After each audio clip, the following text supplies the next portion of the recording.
Oke, kita pada kesempatan kali ini kita akan belajar tentang notasi sigma nih ya.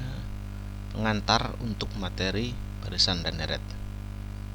Notasi sigma. Nah, seperti apa ya kan? Jadi, sebelum kita masuk ke barisan dan deret ya, untuk menuliskan ya deret n buah suku AK ya kan.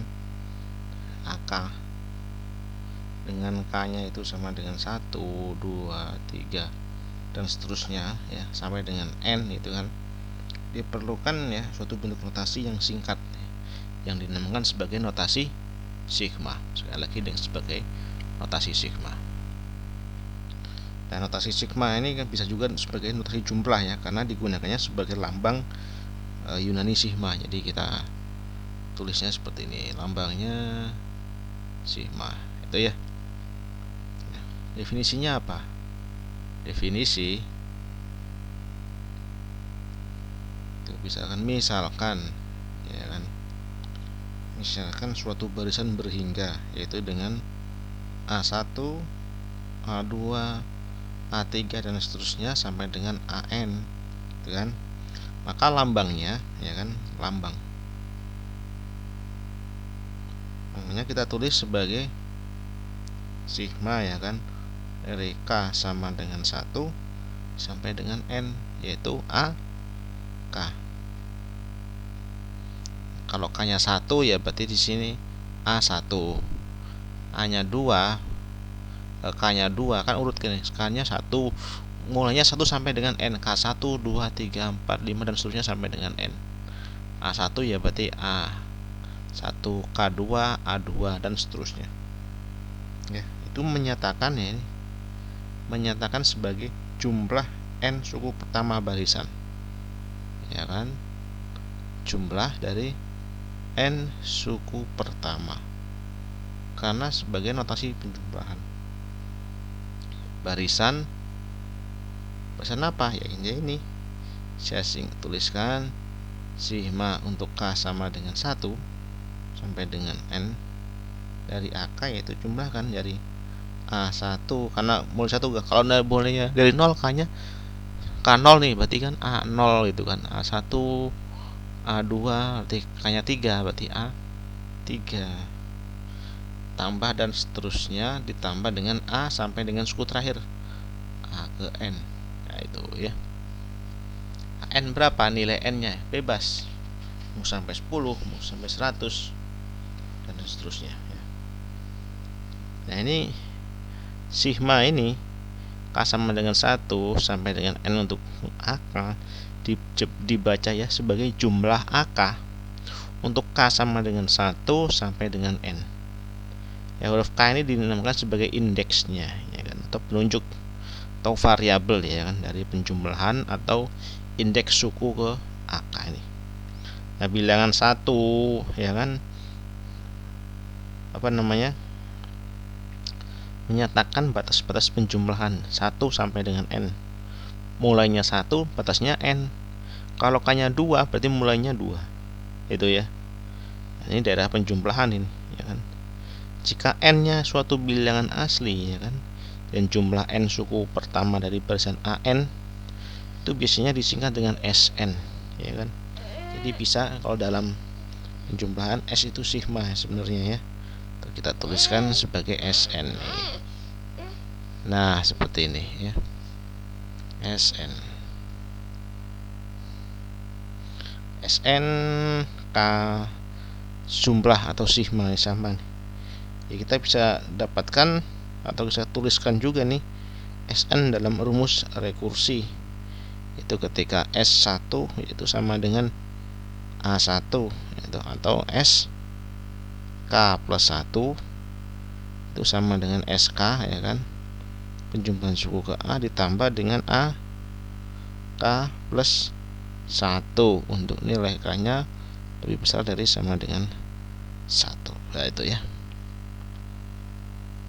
Oke. Kemudian sifat-sifatnya apa? Sifat-sifatnya banyak sekali nih, sifat-sifat notasi sigma. Oke, ya akan saya berikan sifat-sifat notasi sigma.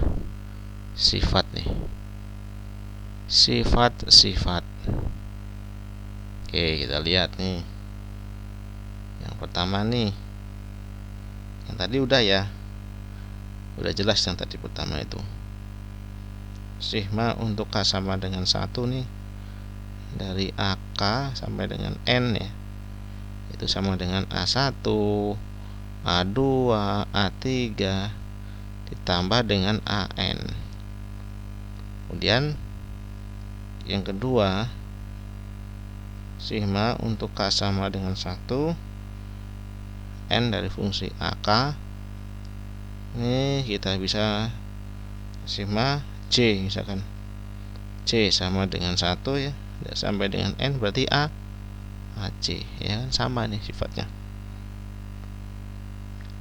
Kalau di sini K, di sini K, di sini C, di sini C, P ya berarti AP gitu. Kemudian sifat yang ketiga nih ya, ini ada dua nih. Untuk sigma ya kan, K sama dengan M sampai dengan N dari C itu konstanta ya, bisa kita tulis N dikurang M ditambah dengan 1 dikalikan dengan C. Atau yang kedua ya, untuk sigma K sama dengan 1 sampai dengan N dari C, N kali C. Nah, seperti itu. Kemudian sifat yang keempat apa? Itu sigma untuk K sama dengan M sampai dengan N ya kan, C kalikan AK, itu sama dengan C dikalikan sigma K sama dengan M sampai N dari AK. Itu ya, kita menyesuaikan. Nah, kemudian sifat nomor 5 nih kan, untuk sifatnya penjumlahannya nih, nilai sigma K sampai dengan M sampai dengan N dari AK plus minus nih, misalkan BK ya, kita tinggal jumlahkan saja seperti biasa. Itu K sampai dengan M kita pisah dari AK ya, ini plus minus sigma K sampai dengan M ya, sampai dengan N itu juga sama BK. Oke, lihat nomor 6 ya, sigma ini K sama dengan M sampai N AK plus minus BK nih, misalkan nih kuadrat nih ya, ini ngikutin sama ya, itu berarti sigma dari K sampai K sama dengan M sampai N AK kuadrat plus minus ya kan 2 sigma K sampai M N dari AK BK itu ya, ditambah dengan sigma K sama dengan M sampai N dari BK pangkat 2. Oke, lanjut ya. Yang 7 sifatnya sigma untuk K sampai sama dengan M sampai N ya, untuk AK ya, itu sama dengan sigma K sama dengan M sampai dengan P ya, ini sifatnya P nih, dari AK ditambah tapi sigma K sama dengan P plus 1 ya, ini mulai dari P nih sampai dengan N, di sini sama dengan AK. Nah, ini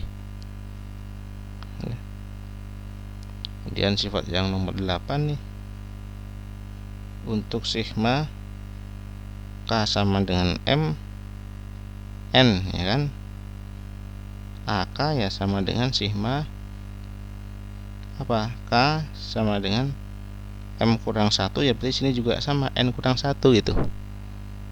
AK tambah tapi AK nya tambah 1 kan gitu ya. Nah, seperti itu.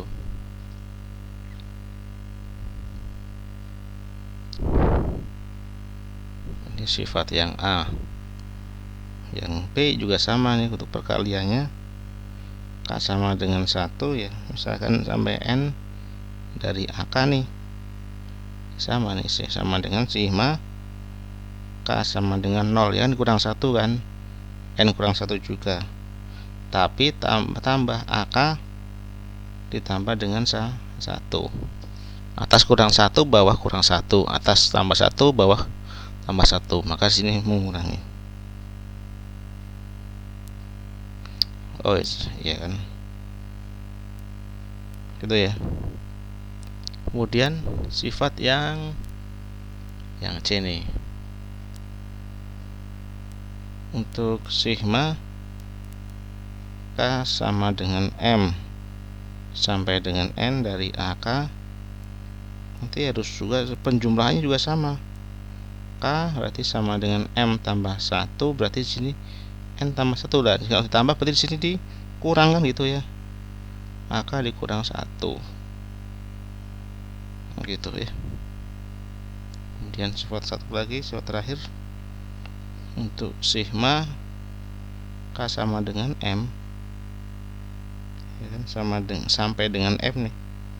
Untuk AK sendiri juga sama dengan AM ya, dengan catatan M sama dengan 1, 2, 3 dan seterusnya, atau M anggota himpunan bilangan asli, mulainya 1 itu ya. Kira-kira itu ya sifat-sifat notasi sigma dan pengertiannya. Karena ini notasi sigma itu awal daripada barisan dan deret ya.